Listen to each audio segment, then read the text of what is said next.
to gather us together was the Jewish Judenrat came and told us to go into this open field. When we got to the open field, we were told to step away. Whatever possessions we had to walk away from it. As a matter of fact, it was still March. We had to leave our coats. They removed our coats. Just the clothes that we were in without the coats. We had to leave them, and it was pretty cold. Now we got to the railroad. There was no plank or anything to go up. The cars were high. You had to climb up. Now there was, let's say, 10 Hungarian soldiers, or I would say gendarmerie. To each 10 there was only one SS man. Let's say to every other car, these were the people. Altogether, let's say, I would say, altogether, there must have been no more than about 100 of SS and Hungarian soldiers and gendarmerie. The soldiers were a special soldiers. They were called hidasok, which are close to the SS, but not exactly SS, the ones that were there to see us into these trains. They started to push from the back. In other words, they gathered us and they started to push, and they said, okay, now, and they counted, now you go in our car. There were 109 people. Now to get up on the car was very tough because you had to climb up. Now imagine elderly women and elderly men and small kids to climb up into the wagon, and from the back they were beating you. In other words, they were beating you with sticks over the head and over your body, and they were forcing you to go fast into the cars, which was very, very tough. My sister and one of her children were separated. We had one of the children, when she managed to get into the same car, she didn't know what happened to her child, and she didn't know what happened to us. She was like a wild tigress that lost her baby. It was unbelievable. You only could didn't hear anything else. Over there were noises. People were beaten up. The only thing I heard, and my parents heard, it was my sister's voice, her terrible scream for her child, which was really very, very bad. And Papa got a hold of her. Finally, he shook her up, and she still couldn't get to herself. She still screamed for her child, although it was next to her already. But it was a terrible, terrible scene for us.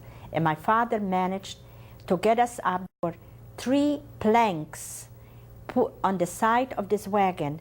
This is where he managed to push us all up, and this is where we were sitting the whole trip to Auschwitz on those 3 planks.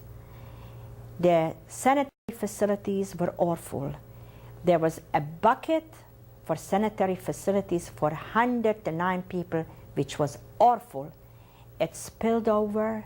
There was hardly room to stand, forget about to sit, and all these days in this without food.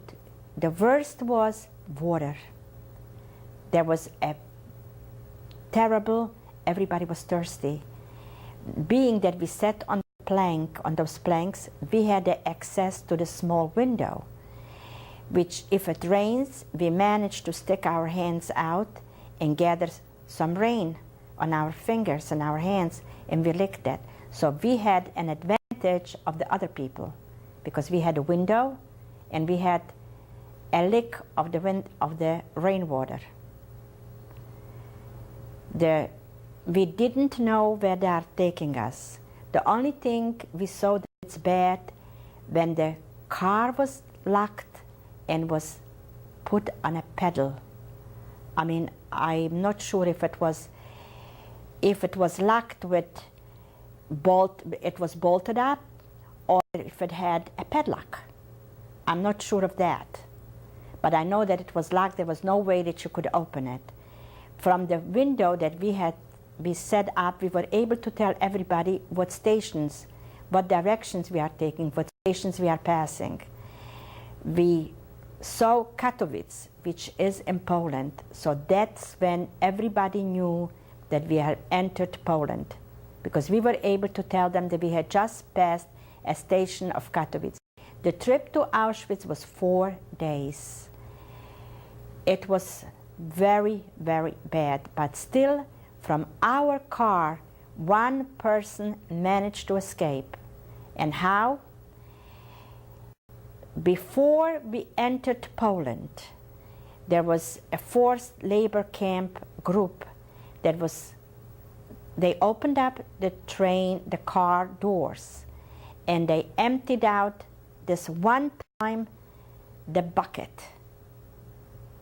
And when they emptied the bucket, these forced labor camp guys came up, which were Jewish forced labor camp workers, to empty the buckets. One of these men hopped up and walked out with them. And they did not know if that he belongs among us, but he managed to escape because he got off with those people that took down the bucket. He make believe that he is helping with the bucket and that he is part of that group. And this is how he escaped. He never came back, and we knew that he escaped. This was the only one. They never counted us when we got to Auschwitz, so he was never missed. When we got to Auschwitz, was very early in the morning, was at the break of dawn.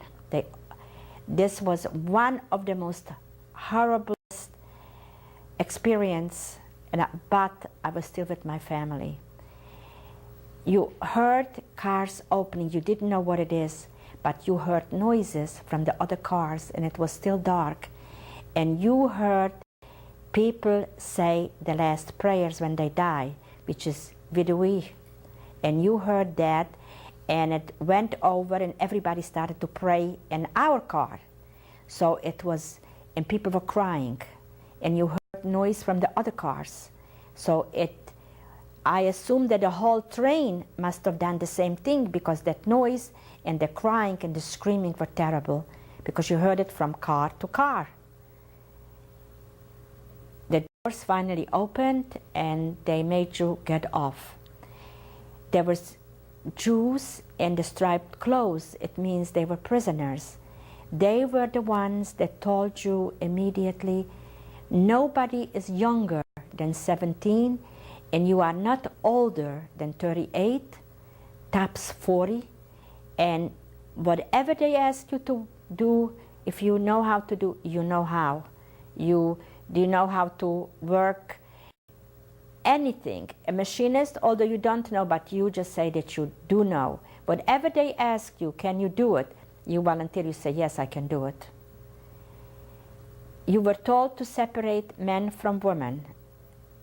The children remained with the women, although there were no men. Like my sister was there with her 2 kids. Her husband wasn't there.